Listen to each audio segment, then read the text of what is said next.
Hello students, आइए आज सुनते हैं नागार्जुन की कविता प्रेत का बयान। देखो, नाम सुनने में थोड़ा अटपटा सा लग रहा है कि प्रेत बयान कैसे करेगा, है ना। लेकिन बच्चों, इसमें क्या है कि एक गरीब अध्यापक था जिसकी मृत्यु हो गई, ठीक है, और वो यमलोक में पहुंच गया। वहां पर वो यमराज से बातें कर रहा है, उसका जो प्रेत है, उसकी जो आत्मा है। और एक तरह से इस कविता में कवि ने ये दिखाया है कि भाई, हमारे देश में जो गरीबी है, जो अध्यापक था, मतलब जो इस कविता में जो अध्यापक है उसके साथ क्या होता है कि उसको बहुत महीनों तक तनख्वाह नहीं मिलती और धीरे धीरे करके उसका पूरा परिवार मर जाता है, मृत्यु लोक को प्राप्त हो जाता है। तो एक तरह से यहाँ पर व्यंग्य किया गया है कि हमारे देश में आजादी के इतने सालों के बाद भी भूखमरी फैली हुई है, या गरीबी और भूख से लोग मर रहे हैं, ठीक है ना। और ये प्रेत कड़क कर बोले नरक के मालिक यमराज, कि प्रेत को कहते हैं, जो नरक का मालिक है यमराज, वो बोलता है, और ये प्रेत सच सच बतला, कैसे मरा तू, कि तू कैसे मरा। वो उससे पूछते हैं कि तेरी मृत्यु का कारण क्या रहा। भूख से, अकाल से, बुखार काला जार से, पेचिश बदहजमी प्लेग महामारी से, कैसे मरा तू, सच सच बतला। तो ये सारी बीमारियों के नाम यहाँ पर कवि ने प्रयोग किए हैं, और साथ में वो पूछ रहा है कि भूख या अकाल से मरा, या तुझे कोई बुखार, पेचिश, कालाजार, बदहजमी, प्लेग जैसी कोई महामारी हो गई थी क्या, किस चीज से मरा। सच सच बतला। खड़ खड़ खड़, हड़ हड़ हड़ हड़, यानी कि जो वो उसका हड्डियों का ढांचा है वो हिलने लगा, आवाज करने लगा। कांपा कुछ हाड़ों का मानवीय ढांचा, कि मनुष्य की हड्डियों का वो जो कंकाल था वो कुछ कपाने लगा। नचाकर लंबी चमचों सा पंचगुरा हाथ, और वो अपनी 5 उंगलियों वाला जो हाथ था उसको नचाकर बोला। रूखी पतली किटकिट आवाज में, कि बड़ी रूखी और पतली सी आवाज में बोला, महाराज सच सच कहूंगा, झूठ नहीं बोलूंगा, अब हम गुलाम नहीं। देखिए, यहीं पर है ये सारा व्यंग्य, कि वो कहता है कि हे महाराज, हे यमराज, मैं झूठ नहीं बोलूंगा, सच बताऊंगा कि अब हम गुलाम नहीं हैं, नागरिक हैं हम स्वाधीन भारत के, कि हम स्वतंत्र भारत के नागरिक हैं। पूर्णिया जिला है सूबा बिहार के सिवान पर, थाना धमदाहा, बस्ती रुपौली रुपौली, जात का कायद। तो वो अपना परिचय देता है कि पूर्णिया जिला में बिहार के सिवान पर एक थाना, उसके गांव में जो थाना है उसका नाम धमदाहा है, उसकी जो बस्ती है उसका नाम रुपौली है, और वो जाति से कायस्थ है। उम्र कुछ अधिक 55 साल की, और उम्र का बहुत ज्यादा नहीं है, 55 वर्ष की उम्र है उसकी। पेशा से प्राइमरी स्कूल का मास्टर था, और पेशे से वो प्राइमरी स्कूल में मास्टर का काम करता था। तनख्वाह थी 30 रुपया, सो भी नहीं मिली, कि 30 रुपये तनख्वाह थी वो भी मिलती नहीं थी। तो यानी कि वो व्यंग्य कर रहा है कि मैं झूठ नहीं कहता, हम स्वाधीन भारत के नागरिक हैं और मैं वहां का रहने वाला हूँ, लेकिन मैं प्राइमरी स्कूल का मास्टर था, मेरी 30 रुपये तनख्वाह थी और वो कभी मिलती नहीं थी। मुश्किल से काटे हैं 1 नहीं 2 नहीं 9 महीने, और वो कहता है मास्टर कि 1 या 2 नहीं बल्कि पूरे 9 महीने तक मुझे तनख्वाह नहीं मिली।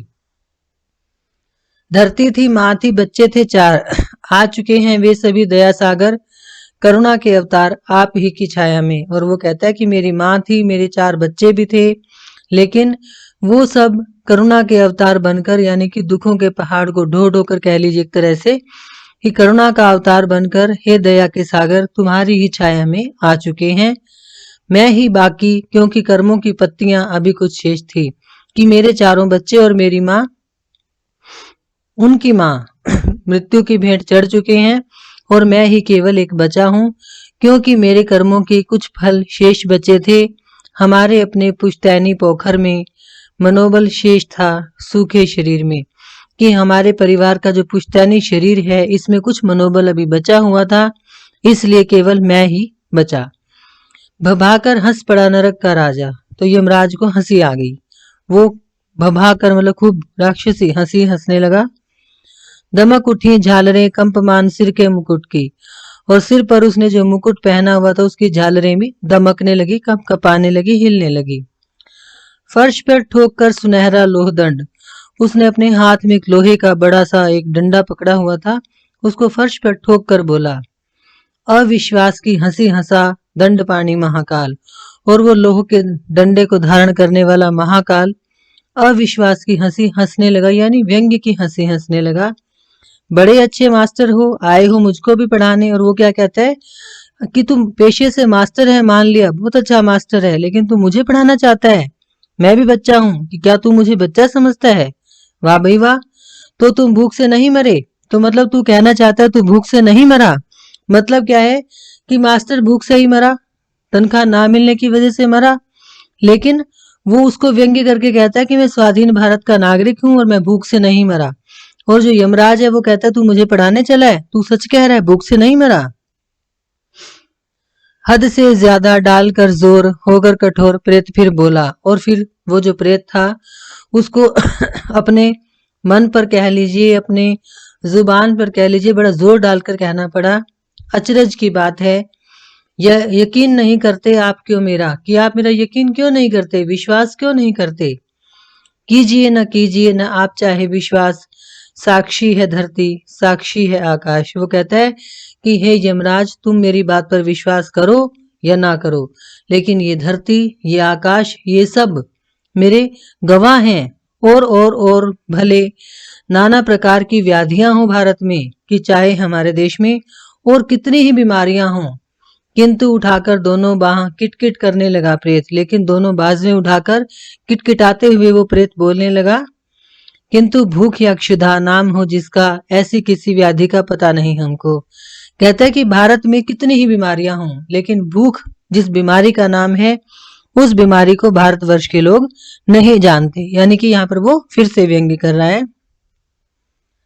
नाम नहीं लीजिए हमारे समक्ष फिर भूख का। कहता है कि मेरे सामने दोबारा भूख का नाम मत लेना, क्योंकि हमारे देश में भूख नहीं है।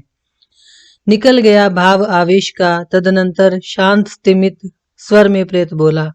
और जब वो उसकी भावावेश की अवस्था शांत हो गई तो वो बड़े शांत स्वर में बोला, जहां तक मेरा सब अपना संबंध है, सुनिए महाराज, तनिक भी पीर नहीं, दुख नहीं, दुविधा नहीं। तो वो कहता है कि जहां तक मेरी बात है, यानी कि उसकी मास्टर की स्वयं की बात है, तो वह कहता है कि हे महाराज, मुझे जरा भी पीड़ा नहीं हुई, बिल्कुल भी दुख नहीं हुआ, कोई दुविधा नहीं थी।